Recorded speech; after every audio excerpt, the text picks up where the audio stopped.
Dumenu abo apa ho sema eye mienu mamema wa hama wa kwa Banfamrai TV bia Premtobere Kasie so nsema wodo ani abo ano afiri omaimu amano ne nsem ka ho bi anafe eye agodie mu nsem eno nti kwa be fotentan so ITV Ghana Insenia Television bomodin se nsema wodo no be comment like ya share afolo dia mayema afofo nso hunu die ekoso kaso a nyenya no kwantempo no so anti Mercy Junction aheya ani ebutu ewia brain nsema wodo no yedeba abesumu die beti Kasie boyima kotini be ene se Ghana man His Excellency dia to just say a big push road plan no obere se mountain bia no won jai wo mu emu afenso wansem fufu mo so afo hwe akwanya kwantempon sem so e dia to just say wo hwe a big push project na acha kra no na chese ya bosumi eduonu e 924 months ana wo mu e de be wie project no enyina yebeto aso a oswa for hwe akwanya kwantempon sem so dia to dwa wochiremo se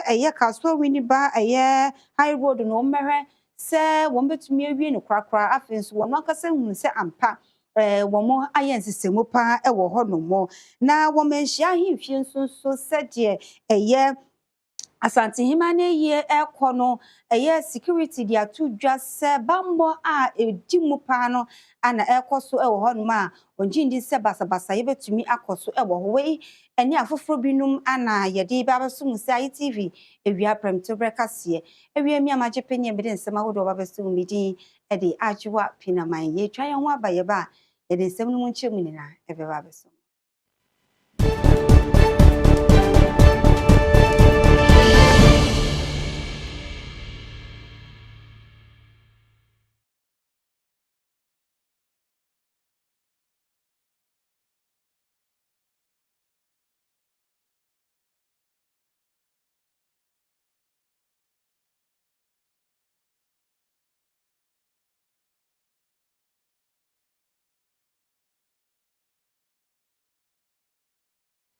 Aminda wasesa wajibre na wodi atwe afa yendo nsem nyini na mu asuko His Excellency John Dramani Mahama dia to Ghana fo nyina enim wochiremo se big push road plan no enya ade amantem bia no wo beja omum essence obia ebenya ne chefa wochiremo se wo hwe big push ya ebeboa pa ama ne mapapa nso aba my Ghana mu a nyini na no wochiremo se wo hwe food distribution networks a ebeye adwuma pa afenso ebema akontu nso wo mantem ahodo no chese mensim bia mu no bibia ebeda ho no mofan na etumi aboa ama sika etumi aba my Ghana mu na wodi sansa nwani na to dwane ni na no ennam enfasodi aban kyeremu se sa big push project ni betumi aboa na enam so ama niema akoye my Ghana mu afenso so ebeboa pa ama yedie aba my mu.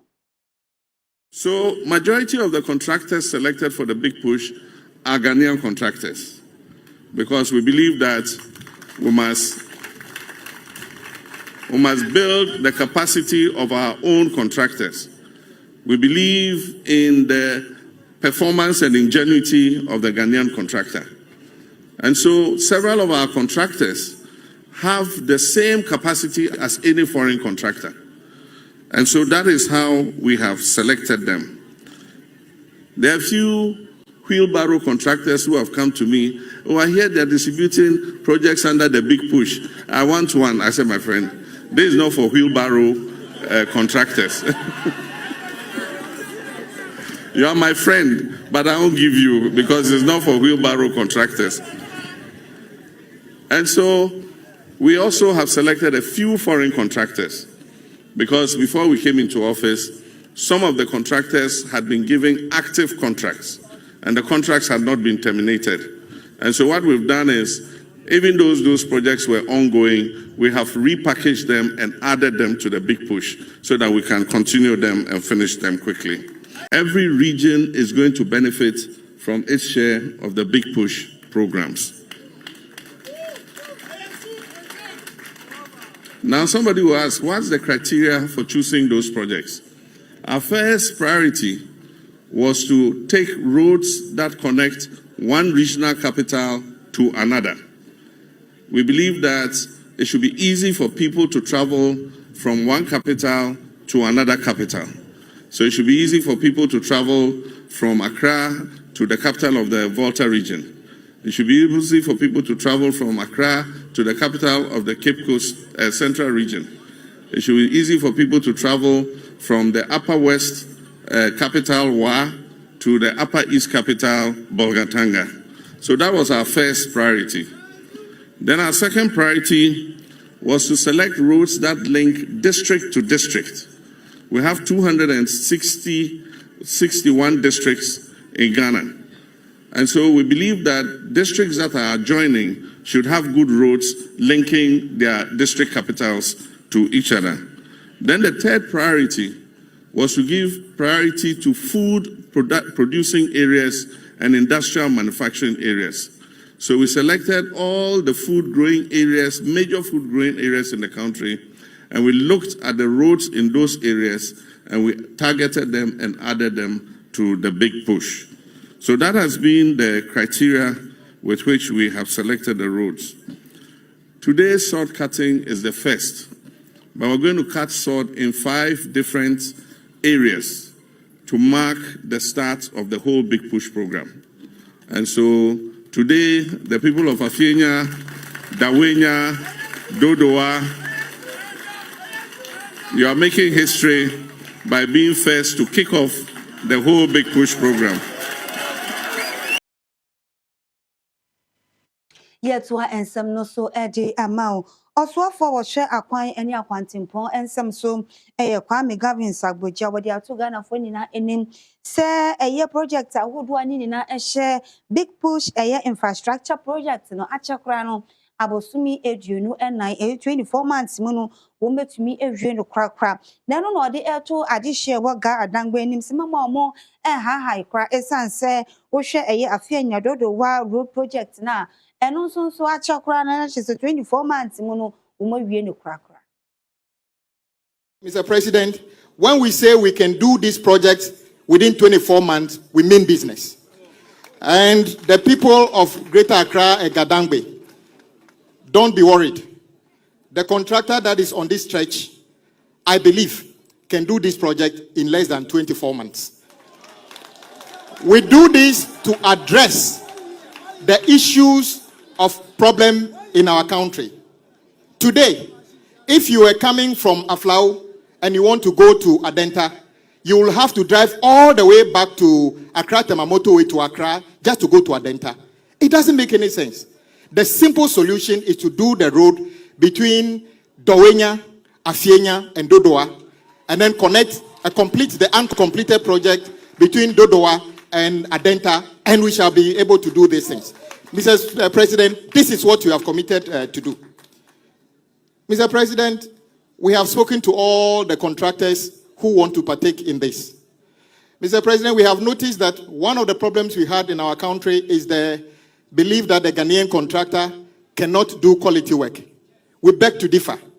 We shall use the big push to prove that the Ghanaian contractor is as good as any contractor in the world. Whilst they create jobs, we are going to build roads that will last as long as the roads built by expatriates in our country. And we mean that.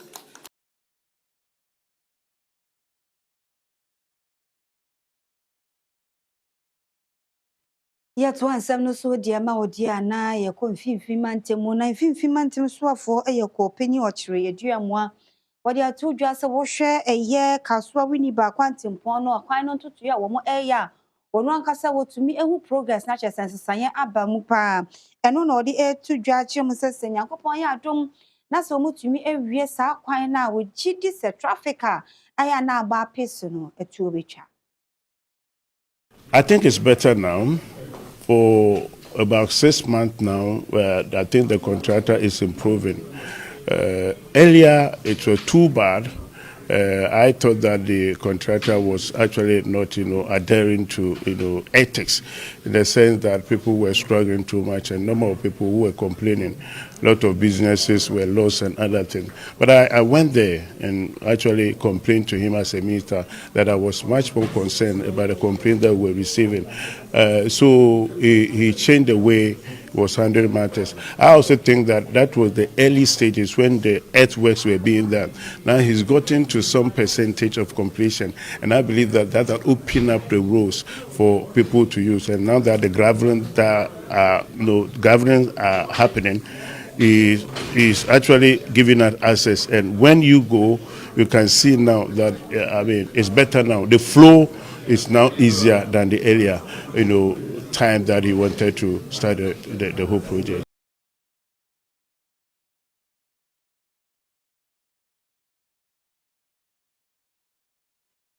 Yɛtoa so ne akɔ asanteme mu yɛ nyinaa yɛnim sɛ asantehema na ɛyɛ nhyehyɛeɛ ne adenom ɛkɔ so ɛwɔ hɔ. Ɛnam so ama Ashanti Regional Deputy Security Coordinator wɔn ankasa ɛyɛ member wɔ asantehema Funeral Security Committee ɛho ɛyɛ Alhaji Omar wɔde ato ɛyɛ ɔmamu no anim sɛ wɔn mu sɛ ɛyɛ no ɛkɔ so afei nso bamma nsɛm deɛ bibia deda ne kwan so a bibibɔne bia ɛntumi nsi. Especially security committee but who say right shortfall so far said na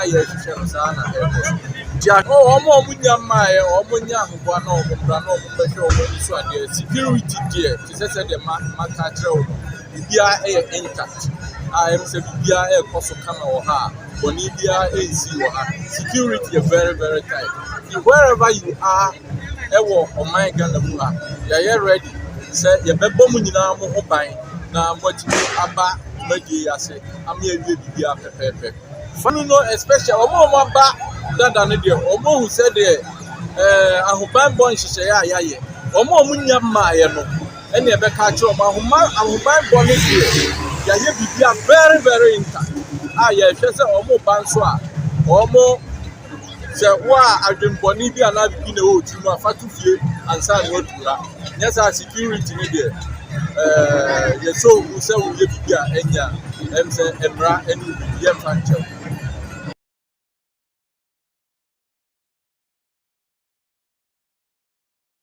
Yɛtoa so ne akɔ ɛyɛ epoye mantemu na ɛyɛ DC yɛ wɔno ɛwɔ denkyembo mensi mu ɛwɔ epoye mantemu ɛyɛ onimonyamfo Ahmed Omar Tutu a wɔno wɔyɛ DC yi na wɔde nsɛm ato dwa ne nsɛm nyinaa ɛne sɛ wohwɛ ɛyɛ nsase ahodoɔ a ɛwɔ boadua a ɔhene ɔwɔ no matonton sansase ne nyinaa wɔabrɛ nso sansase na ne ade a wɔn ɛtɔn na wɔde ato dwa kyerɛ mu sɛ wohwɛ ɛyɛ boadua hene na wɔnte kuro no mu wɔte ne baabi ɛna ɛneɛ ahemfo nketewa no wahyɛ wɔn sɛ nsase ahodoɔ no wɔn ntontɔn mmeaeɛ bi wɔ hɔnom kora ɛyɛ aban nsase nanso wɔn ɛtontɔn na wɔabrɛ wɔde nsɛm ɛto dwa ne sɛ ɛna ɔkyerɛkyerɛ. Since that time up to now, I mean, to me, Papa, 1991, and he had demarcation. Higher sanitation land. Higher town park. Maybe I have a part of my back. I had in the coy. Yeah. Over had my paint goods for there. Light in Israel making lights in Oman, Tim Hanyadina. Yani community friends and moi, and the year. Manguela, and I see her toilet, you see her 1998. Yeah. And a man for Yamiadum Omina several years. But yes, 6 years in you or him be back room. I know this I am basa. Who we are as an aton, town park across all tongue. And a man for boat to boy. Oko proposed palace, also tongue. Oko market, proposed market. Or to try my man for and a man for ampre. A lady or some baby tutor, a friend sanitation land. I will be a man for Japan, no board, dear name. Toilet, however, and crow for so, although my good animal. Police are trauma, all you don't find court. That's a suit be on farmer home. And yeah, Manguela, your bonifita horse and dominies. You know, or the chair buying. I'm a quabibrim assembly. Ever receive we. Now, oh, baby, dear, when I was yes over the idea 4 years me. Ye who, don't go for me or yemi audio, so no, not. Oh, to tap lot not on. And right, you know, as some member of 1 potem ho and so the way to central for any. So what was it? It was being put to maybe cry bar, a bit with the alcohol. It's not can you wahe, no sake massa see a daho. na ka bi ochine bi no se mpuntu nwuma bi kra e be krom ha na ye pe be bi kra na ye dia ya yetumi ye dia ba ha aba be ye na makro no atompon kro no afa ne ntuma pa e dia fra na mo se kokoba ne se na ni be fa e fa kweti kwan ya no kra etimi mi dia maka se reasoning okwa ye fa so ye reason na wo ho etimi de maka che DC obi bia wo ye dwuma assembly ho a ne nsa e hye sa dwuma die we ase no o se ye pa ne ho ntuma na ye reason to mo toilet wo fie na ye reason but we bi dia sama oh fie no a opani midnight mi phone say ye frame ye ani afi kra de me godin kra ye se me kwa assembly man kra me kwa me ni mu onim ho bi na onim ho bi so ade ase onim ho bi no me bia no kra entwe yie so etimi de nyame sa o de bi man kwara no mo ne yara penifo omo de omo ma ji sa de mo ye yi no meso omo ma ye hu o Area Premtobere Kasie ene eguso ide sumo fedru suno ya gudie mu nsem eno nti sly waya krado wode agudie mu nsem no eto aso ye dan ye ho abasisi a